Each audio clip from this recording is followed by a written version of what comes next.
4 ముక్కలు చెప్పమని అంటే లెక్క పెట్టు 2, 3, 4 చెప్పాలి. ఏం చెప్పాలో నాకు తెలియదు. పలికింది భాగవతంలో పలికింది నిపుణుడు అని చెప్పాడు ఆయన. ఎట్లా అన్నప్పుడు మనం చెప్పేది ఈ గురు పూర్ణిమ, వ్యాస పూర్ణిమ అంటారు. వ్యాస పూర్ణిమ అంటే వ్యాసుడికి పూజ చేస్తారు గురువుకి. సరే, వ్యాస పూర్ణిమ అనగానే తీసుకెళ్ళి వ్యాసుడు పుట్టినరోజును మొదలు పెట్టేశారు. నాకేదో అది కాదేమో నాకు అనుమానం. గురుస్వరూపంగా వ్యాసుడికి కూడా అర్చన జరుగుతుంది. ఇవాళ పీఠాధిపతులు వాళ్ళు చేసేటప్పుడు మూడు రకాల గురువులకు చేస్తారు. మొట్టమొదటి గురువు శ్రీకృష్ణుడు, జగద్గురు. ఆయన 4 వైపులా 4 వ్యూహములకి అర్చన చేస్తారు. ఆ తర్వాత వ్యాస భగవత్పాదులు, భగవత్పాదులు వారి చుట్టూ కూడా 10 ఆ తర్వాత శంకర భగవత్పాదులు. శంకర భగవత్పాదులు 4 శిష్యుల్ని కూడా వేస్తారు. అట్టా గురువుల్ని అర్చన. మరి అంటే మన సంప్రదాయమే కాదు, నాకు కరెక్ట్గా తెలియదు. కానీ వైష్ణవ సాంప్రదాయం, మాధవ సాంప్రదాయం కూడా కృష్ణుడు ఆ చతుష్టయం, వ్యాసుడు ఆ చతుష్టయం, మరి వారి గురువులు వారు పెట్టుకుంటారేమో నాకు ప్రత్యేకంగా తెలియదు. అట్లా వ్యాసునికి ప్రత్యేకమైనటువంటి అర్చన జరిగేటువంటి రోజు కాబట్టి వ్యాస పూర్ణిమ, గురువులకు అర్చించే రోజు కాబట్టి గురు పూర్ణిమ. గురువు అంటే అది పదవే గురువు, లఘువు కాదు, గురువుగానే ఉంటుంది. ఆ గురుతత్వం అనేటువంటిది నిజంగా చెప్పాలంటే భూమేషామ గురు కాలేన అనవచ్ఛేదాత్ అంటారు పతంజలి. నాకు ఒక గురువు ఉన్నారు అనుకున్నాను, వారికి ఒక గురువు ఉంటారు. మరి వాళ్ళకి ఎక్కడి నుంచి వారికి ఇట్లా పోతుంటే కాలంతో సంబంధం లేకుండా అనాది కాలం అంటే కాలం ఉన్నది అనుకున్నాం కాబట్టి అనాది అంటాం. అది కూడా లేని స్థితి ఎక్కడి నుంచో ఉన్నటువంటి పరమేశ్వరుడే అసలైనటువంటి సద్గురు. ఈ గురువులందరి ద్వారా వచ్చేటువంటి సద్గురు తత్వం అది. ఎట్లాగంటే మనకు సాలగ్రామం అంటే మనకు మామూలు చూసేవాడికి వెస్టర్న్కి చూపిస్తే అది రాయో ఏదో పాషాణం అంటారు. కానీ మనకి అది కాదు. అందు విష్ణు సాన్నిధ్యం మనం అనుభవిస్తున్నాం. అందులో విష్ణు ఉన్నారు, అందువల్ల అది విష్ణు. అలాగే విగ్రహం నందు ప్రాణ ప్రతిష్ఠ చేశాం. మామూలు ఫిజిక్స్ వాడిని తీసుకొచ్చి పెడితే వాడు ఏదో గ్రానైట్ ఏదో రాయి తెలిచేస్తాడు. మనకి అది కాదు. అందు సాక్షాత్ పరమాత్మ యొక్క సన్నిధి ఉన్నది కాబట్టి అది విగ్రహం అనం. మనం చెప్పడానికి విగ్రహం అది సాక్షాత్ శ్రీమన్నారాయణుడు, శ్రీ శివుడు, లింగం బాణలింగం పెట్టుకుని శ్రీ శివుడు అనుకున్నట్టుగానే మానవ దేహాన్ని ఆశ్రయించి ఉన్నప్పటికీ కూడా లోపల ఉండేటువంటిది మనం నిజంగా ఉద్ధరించేటువంటి సద్గురుతత్వం పరమేశ్వరుడే. అందుకనే గురు బ్రహ్మ, గురు విష్ణు, గురుదేవో మహేశ్వర, గురు సాక్షాత్ పరపూర్వకాలం నుంచి అని ఉండేటువంటి. అయితే మానవ దేహాన్ని ఎందుకు ఆచరించాల్సి వచ్చింది? నేరుగా పరమాత్మని అదుగురు అనుభవించేటువంటి తాకేటువంటి స్థితి మన సామాన్య మానవులకు తక్కువ.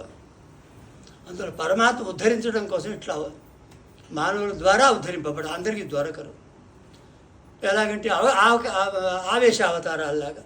ఏదో పరశురాముడు ఉన్నాడు, మనకు అవతారమే కానీ ఆవేశించున్నాడని అంటారు. లేదు, నా విష్ణు పృథివీపతి అంటారు. ప్రతి పృథివీపతి విష్ణువు అయిపోతాడు, అవి కాడు. కానీ అందులో ఆ అడ్మినిస్ట్రేషన్ చేసేటువంటి శక్తి ఒకటి వస్తుంది కదా. ఇప్పుడు చూసారు గవర్నమెంట్ భారం ఇడిపోయింది, అటు వచ్చేసిన శక్తి ఎక్కడి నుంచి వచ్చింది? అది వైష్ణవీ శక్తి. అందువల్ల అటు విష్ణు స్వరూపం. అంతేగాని ఆయన విష్ణువుని దండం పెట్టక్కర్లేదు. అట్లా మనం మానవ శరీరంలో ఉంటాం. కానీ పరమాత్మ అప్పుడప్పుడు జగదుద్ధరణికి రామకృష్ణాది అవతారాలు ఎత్తినట్లుగానే సద్గురుతత్వంగా దిగుతారు కిందికి. అది నేరుగా అవతారం అన్నమాట. అట్లాంటి నేరుగా అవతారం వచ్చినటువంటి విశేషాలు చాలా ఉన్నాయి. అట్లాంటి అవతారం మన పరంపరలో మనది. మనకందరి కథ అందరికీ తెలిసిన విషయమే. మానవులు మనం ఉద్ధరింపబడాలని ఎట్లాగా అనుకుంటే సాక్షాత్తు పరమేశ్వరుడు ఆ కైవల్య శృంగంలో నేపాల ధామంలో అక్కడి నుంచి అవతరించారు ఒక దివ్య తేజస్వ రూపంతో.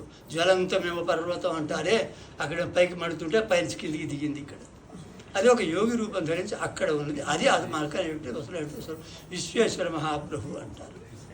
అక్కడ ఉన్నప్పటికీ కూడా మనల్నందరినీ అనుగ్రహించడం కోసం పరమాత్మ అప్పుడప్పుడు సిద్ధదేహంతో ఇక్కడికి వస్తుంటారు వారు. అందులో ఒకటి మన రామలాల ప్రభు సిద్ధ శరీరంతో వస్తారు. సిద్ధ గురువులు దివ్య శరీరంతో ఉంటారు, దివ్య గురువులు ఉంటారు. సిద్ధదేహం అంటే సామాన్య దేహంగా అనుకోకండి, అది విచిత్రమైనటువంటి దేహం. మన వేదాంతంలో స్థూలదేహం, సూక్ష్మదేహం, కారణదేహం అన్నట్లుగానే సిద్ధదేహం ఒకటి ఉంది. అది శరీరం అనే పదం వాడలేదు. శరీరం అనే పదం వాడితే అంటే సూక్ష్మ శరీరం, కారణ శరీరం అవి వస్తుందని. అది కూడా ఒకటువంటి స్థూల శరీరమే వాళ్ళకి. సిద్ధదేహం అంటే అదొక చాలా విచిత్రమైనటువంటి శరీరం. అది స్థూలమా చెప్పలేం, సూక్ష్మమా చెప్పలేం. అది ఎట్లా ఉంటే మనకి చూస్తే మామూలుగా స్థూల శరీరం తాకొచ్చు కలవచ్చు. సూక్ష్మదేహమా అని అంటే అట్లా కాదు. సూక్ష్మం కాదా అంటే సూక్ష్మత్వం కూడా ఉంది. ఒక ఉదాహరణ చెబుతాను మీకు. గోరఖనాథుడు, గోరఖ మహాప్రభు, ఆయన మహానుభావుడు, మహాసిద్ధుడు, అందరం పేరు అనేది. ఆయన అల్లమ ప్రభువు గురించి విన్నారు ఒకసారి. శ్రీశైలంలో ఉంటారు అల్లమదేవర, శివయోగి. ఆయన మహాసిద్ధుడు అని పేరు. ఆయన ఎంత సిద్ధుడో చూద్దాం. ఈ సిద్ధుడికి వచ్చి ఆయన దగ్గరికి వచ్చాడు. వచ్చేసి, స్వామి మీరు చాలా మహాసిద్ధులని విన్నాను, నాకు ఒకటి ఏదో చూపించరా అన్నాడు. ఈ సిద్ధి నేనేం చూపిస్తాను, నాకే నువ్వు కూడా సిద్ధుడిగా కోరుకున్నా, నీ సిద్ధి చూపించు అన్నాడు. ఓ చూపిస్తానని ఒక పెద్ద కత్తి తీసుకున్నారు. కొట్టు అని ఇట్లా పెట్టారు, కట్టి కొట్టారు. ఠంగని పాషాణం మీద మొగినట్లు మొగటమే. కొట్టు అన్నారు. ఎంత కొట్టినా సరే పొదలేని కొద్ది కత్తి మొక్క పోయింది కానీ శరీరం కందలేదు. అబ్బా మహా పెద్ద సిద్ధి ఉంది, నేను కూడా టెస్ట్ చేసుకుంటాను, ఆ కత్తితో నన్ను కొట్టు అని పెట్టాడు. చెయ్యి ఇట్లా పెట్టాడు, కత్తి వేటు వేశాడు. గాలిలో వెళ్ళిపోయాడు, కిందికి వెళ్ళిపోతుంది. అది సిద్ధదేహం. మరి కనపడుతుందా? ఉన్నది శరీరం ఉన్నది ఇక్కడ. అలం ప్రభుకి శరీరం తాకొచ్చు, అందరూ చూస్తుంటారు. పోనీ తాకితే మళ్ళాగా అడ్డుకున్నదా? లేదు, ఆకాశంలో వెళ్ళిపోయినట్టు వెళ్ళిపోతుంది. అది సిద్ధ శరీరం. అలాంటి సిద్ధ శరీరంతో అవతరిస్తూ ఉంటారు. అలాంటి సిద్ధేశ్వరులు కూడా సిద్ధుడైనటువంటి మహాశరీరంతో మన ప్రభుజీ వారి రక్షణ ఉంటారు. వారికి సిద్ధదేహం కాదు. ఒక చమత్కారం, నేను పేరు మర్చిపోయినాను కానీ ఋషికేశ్ ధామంలో జరిగిందని విన్నాను నేను. అక్కడ ఒక శిష్యుడు ఉండేవాడు. ఆ హాల్లో కూర్చొని ధ్యానం చేసుకుంటుండేవాడు. ప్రభుజీ అట్లా వస్తుంటే గవిక్కని రాగానే కాళ్ళ మీద పడుతుంటేవాడు. దానికోసం వెయిట్ చేస్తుంటాడు అనమాట. అట్లా వస్తుంటే అన్నాడు, మరి మిగిలిన వాడి గురించి ఏమన్నా అనుకుంటుంటే చూపిద్దామనుకున్నారు ప్రభుజీ చమత్కారం, లేకపోతే గొప్పదనం బయట పెడదామనుకున్నారు తెలియదు. కానీ ఓసారి ప్రభుజీ ఇట్లా వచ్చేవాడు, ఇటు రాకుండా అట్నుంచి అటు వచ్చారు. అట్నుంచి వచ్చేసరికి గవిక్కని ఇక్కడి నుంచి ఒక్కసారి దూకి ప్రభుజీ పాదాల మీద దండం పెట్టాడు. ఎక్కడి నుంచి దూకాడు? గోడలోంచి వచ్చేసాడు. గోడలోంచి ప్రభుజీ ఇటు వచ్చేస్తుంటే ఆ గోడలోంచి ఈ శిష్యుడు అనే శరీరం, పార్థివ శరీరం అట్లా వచ్చేసేసింది. ఎలా వచ్చిందో అతనికి తెలియదు, చూసిన వాడికి తెలియదు. నన్ను అడగండి, నాకు తెలియదు. అది తాత్కాలికమైనటువంటి సిద్ధదేహం ఇచ్చారన్నమాట. అంటే సిద్ధదేహం ధరించడం కాదు, శిష్యులకు కూడా సిద్ధదేహం ప్రసాదింపజేయగలిగినటువంటి గొప్ప శక్తి వారికి. అయితే అందరినీ అనుగ్రహిస్తారు. ఎంతమందిని అనుగ్రహించారో మనకి తెలియదు. మనం రామ్లాల్ ప్రభుజీ శిష్యులు అనుకుంటున్నాం. కాదు, ఈ పేరుతో కాకుండా అనేక పేర్లతో, అనేక రూపంతో ఇచ్చిన దాఖలాలు చాలా కనపడ్డాయని గురువు గారు చెప్తుండేవారు. ఎవరంటే ఫలాని వాళ్ళని చెబుతుండేవారు. వారు ఎవరంటే ఈ ప్రభుజీ అన్నమాట. మనం ప్రభుజీ అంటాం, వారు ఏదో అంటుంటారు అన్నమాట. అట్లా చంద్రమోహన్జీ మహారాజు గారు అనుకుంటా ఋషికేశ్ ధామ్లో ఉండగా ఒక భక్తుడు అట్లా కృష్ణుడితో ఆడుకుంటూ కనపడేవాట. పిల్లవాళ్ళలాగా భక్తుడు ఇది ఎట్లాగా అయిందని చెప్పి చూసుకొని, స్వామి ఇట్లా ఏందని చూసి చివరికి చూస్తే ప్రభుజీ యొక్క కటాక్షం అతని మీద పడుతుందట. ఇట్లా అదే మా గురువుగారు నిన్ను అనుగ్రహించారు అంటే, అదే మీ గురువు గారి దగ్గరికి వస్తా అన్నట్ట. చంద్రమోహన్జీ గారు వెళ్ళి ప్రభుజీ అబ్బాయి వస్తా అగడదత్త అసలు రానివ్వలే, వద్దు అన్నారు. ఎవరిని రానివ్వకుండా సంస్కారం లేకపోతే రానివ్వరు. మనందరికీ సంస్కారం అది. అంటే లేని వాళ్ళని ఉద్ధరించరా అని అది కూడా ఉంది కదా. మరి ఉద్ధరించడానికి వచ్చిన వాడు ఉద్ధరించకపోతే ఎట్లా ఉద్ధరిస్తారు. ఎక్కడెక్కడ కావాల్సిన వాడు పిలిచేలా. ములకరాజు గారిని ఎట్లా పట్టుకున్నారు? అయితే స్వాతంత్ర ఒక ఆందోళన జై జిందాబాద్ జిందాబాద్ అని వెళుతూ ఉంటే ఆయన చూసి పట్టుకున్నారు. ఆయన నాకు పోయిన జన్మలో సంస్కారం వస్తాడు, 14 రోజులు 6 రోజులు వచ్చేసేసాడు. మన గురువు గారిని గోపాలంద గారి వారి దగ్గరికి తెప్పించుకున్నారు. లేదా ఆయన చెప్పారు కదా, సర్వానంద అవధూత మా గురువు గారి మొదటి గురువు, యోగాసనాలు నేర్పాను. నేను కాదు, రామ్లాల్జీ అని ఉంటారు, ఆయన దగ్గరికి తీసుకెళ్తాడు పో అన్నారు. ఇట్లా ఎవరు రాదనుకోలేదో వాళ్ళు రానివ్వరు. దగ్గరికి రాని అగడదత్తం దగ్గరికి రానివ్వాలి. సరే మీకు మన మంత్రికి తెలుసులే, ఇంకా కొంతమందికి తెలియదు. వాళ్ళని నేరుగా మేము చూసాం. ప్రభుజీ నేరుగా చూసిన వ్యక్తితో మాట్లాడాం ఒకసారి. ఆ విషయం మీకు ఒకటి చేస్తే ప్రభుజీ ఎవరితో సంస్కారం ఉంది, ఎవరు రక్షిస్తారేటో తెలిసిపోతుంది. గోపాల రంగాచార్య గారు, మీకు అందరూ ఆల్ ఇండియా రేడియోలో చిత్తరంజన్ అనే పాటలు పాడుతుంటారు తెలుసు కదా. ఆ చిత్తరంజన్ గారు నాన్నగారు, ఆయన రంగాచారి గారు. ఆయన నిజాం పీరియడ్లో ఇక్కడ ఉండగా ఈ నాపల్లి ప్రాంతాలతో వచ్చి ఇక్కడ ఏదో ఉద్యోగం చేస్తుండేవారు, ఎడ్యుకేషన్ డిపార్ట్మెంట్ అనమాట. అతనికి పాపం ఆధ్యాత్మిక ఆస్థ ఉంది. ఆస్థ ఉంటే ఆయన ద్వారా నేను నేరుగా విన్నది. నేను ఒకసారి గురువుగారు అక్కడ ఉండగా మేము దీక్ష తీసుకొని ఉండగా నరసరావుపేటలో ప్రభుత్వం చేసే అతను ఒక ఆయన హైదరాబాద్లో ఉండేవారు అనేవాళ్ళు. ఎవరో ఉండేవాడు, మనకి ఏం తెలుసు, అక్కడి నుంచి ఎక్కువ కదిలేవాడిని కాదు. హైదరాబాద్ వచ్చిన తర్వాత అది పోయింది. తర్వాత ఒక ప్రసంగ కారణంగా ఆయన ఉన్నాడని తెలిసింది. ఆ ప్రసంగం అంతా అక్కర్లేదు కానీ ఆయన నేరుగా వెళ్ళి నేను కలిశాను. తర్వాత వీళ్ళు కూడా వెళ్ళి కలిశారు. ఆయన అప్పటికి చాలా పండు ముసలి అయిపోయినాడు అనమాట. ఆయన స్వతహాగా చెప్పింది, ఆయన భావాలు మీకు చెబుతా, భాష వేరే ఉండొచ్చు, ఆయన వేరే పదాలు వాడి ఉండొచ్చు. ఆయన అక్కడ పనిచేస్తూ ఉండగా పేపరు టైమ్స్ ఆఫ్ ఇండియాను ఏదో పేపరు బాంబే నుంచి 2 రోజులకు 3 రోజులకు వస్తుండేది. ఓ దాంట్లో చూసేవారట, యోగి విత్ 2 బాడీస్ అని. అంటే ఒక యోగి 2 శరీరాలతో నడుస్తున్నారు, 2వ శరీరంలో ఇప్పుడు ఉన్నారు అని ప్రభుజీ గురించి రాశారు. ఎట్లాగైనా ఆయన చూడాలి అని చెప్పి బయలుదేరి సరే ట్రైన్ ఎక్కి ఢిల్లీ వెళ్ళి ఢిల్లీ నుంచి అట్లా ఋషికేశ్ ధామని చేరారు. ఏదో తెల్లవారుసరికి చేరారు ఋషికేశ్ తెల్లవారేసరికి వెళ్ళేసరికి అక్కడ బయటకు వచ్చారు. ఇక రామలాల్జీ గారు ఎవరని తిరిగాడు. మొత్తం తిరగడం మొదలుపెట్టాడు. ఆయన ఇటు తిరిగాడు, ఆ రోడ్డు తిరిగాడు, మొత్తం ఋషికేశ్ మొత్తం తిరిగాడు. కనబడ్డ ఆశ్రమాన్ని అడిగారు, రామలాల్జీ గారు ఎవరు అని. తెలియదండి, ఇక్కడ ఎవరితో మాకు తెలియదండి అన్నారు. అట్లా పొద్దున్న నుంచి మధ్యాహ్నం దాకా తిరిగాడు.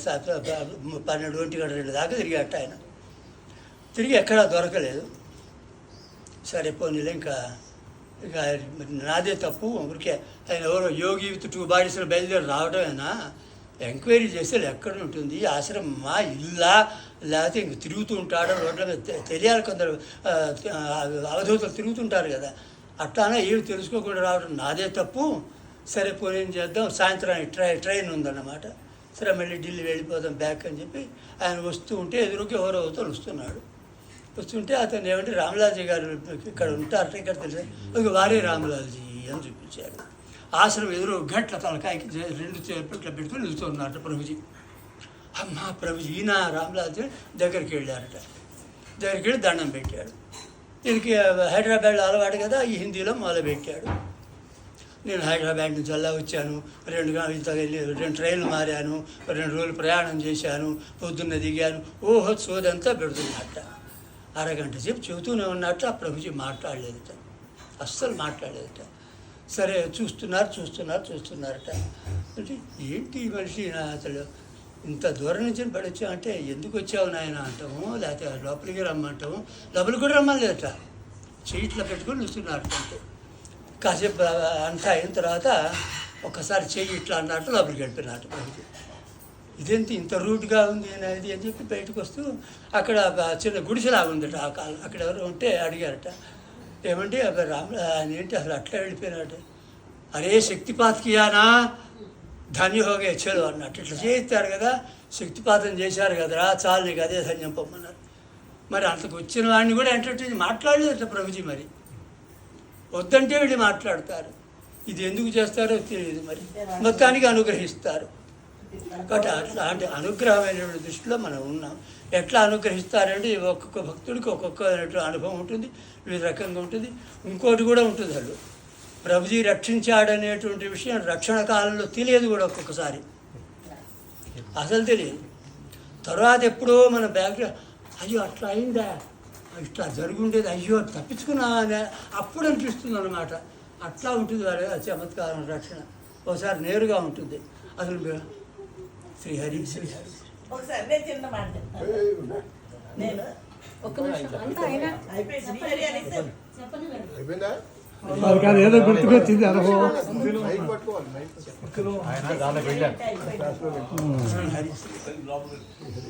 ప్రభుజీ స్పర్శ అది అసలు అనుకోనటువంటిది. అమ్మ విషయం ఏం చెప్తావు అంతే. శ్రీనారాయణ తస్మై శ్రీ గురవే నమః. ఇప్పటి వరకు మాట్లాడింది నాన్నగారికి అత్యంత ప్రధాన ఆత్మీయ శిష్యుల్లో ఒక అయినటువంటి సువర్ణ సుబ్రహ్మణ్యం గారు. మిగిలిన శిష్యులు చాలామంది దగ్గరగా ఉండేవాళ్ళు ఉన్నారు. చాలామంది నాన్నగారు అనుగ్రహానికి ప్రభుజీవారి అనుగ్రహానికి పాత్రలు. కానీ ఈయన విశేషం ఏంటంటే నాన్నగారి దగ్గర స్వయంగా పూర్వ దీక్ష తీసుకున్నారు. మళ్ళీ దీక్ష ఇచ్చేటువంటి అధికారం కలిగినటువంటి నాన్నగారి శిష్యుల్లో ముఖ్య శిష్యులు ఈయన. తర్వాత అప్పాయి శాస్త్రి. కొండలరావుకు నా ఉద్దేశంలో దీక్షాధికారం లేదు, అప్పాయి శాస్త్రికి ఇచ్చారు. ఈ పూర్వ దీక్షకి ఆ దీక్షకి తేడా ఏంటంటే అప్పాయి శాస్త్రి అవసరమైతే ధ్యానం మాత్రం చెప్పవాడు. ఈయన అవసరమైతే పూర్వదీక్ష ఉంది కనుక ఏ మంత్రమైనా ఏ దేవతల గురించి అయినా అన్ని మంత్రాలు దీక్ష కలిగినటువంటి సమర్థుడు, మంచి అనుభవం కలిగినటువంటి వాడు. అప్పాయి శాస్త్రి వీళ్ళందరూ కూడా గురువుగా భావించేటువంటి వ్యక్తి అయినా నేను కూడా అలాగ గురువుని అవుతానంటే ఒప్పుకోలేదైనా. తమ్ముడికి పూర్వదీక్షుడు మహానుభావం అంటే కాదన్నారు.